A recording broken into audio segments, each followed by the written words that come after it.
ఈరోజు తెలుగు సినిమాకు చిరునవ్వు నేర్పిన ఒక గొప్ప దర్శకుడిని గుర్తు చేసుకునే రోజు.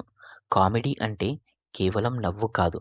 కుటుంబం, భావం, జీవితం అన్నీ కలిసిన కళ అని నిరూపించిన మనిషి ఈవీవి సత్యనారాయణ. ఈరోజే 2011 జనవరి 21న ఆయన మనల్ని విడిచిపోయారు. ఈవీవి అంటే సినిమా హాలంతా ఒకేసారి నవ్వే మంత్రం.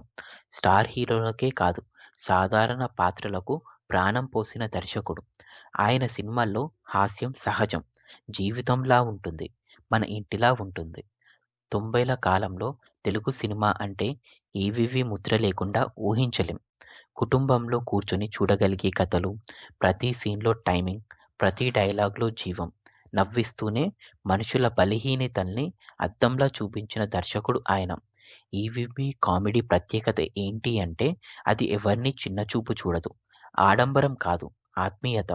హాస్యం వెనుక బాధ, నవ్వు వెనుక సత్యం. అందుకే ఆయన సినిమాలు నేటికీ మనతో మాట్లాడుతూనే ఉంటాయి.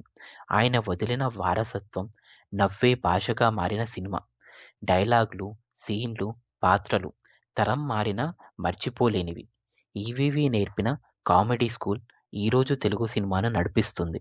ఈ రోజున మన నవ్వుల వెనుక నిలిచిన ఆ మహానుభావుడికి ఒక చిన్న నివాళి.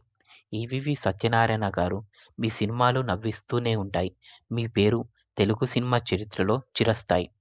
నవ్వు నిలిచిపోతుంది, దర్శకుడు నిలిచిపోతాడు.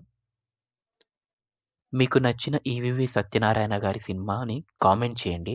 అలాగే ఈ వీడియో గనక నచ్చితే లైక్ చేయండి, షేర్ చేయండి మరియు మరిన్ని ఇంట్రెస్టింగ్ వీడియోస్ కోసం సబ్స్క్రైబ్ చేయండి. ధన్యవాదాలు. జై హింద్.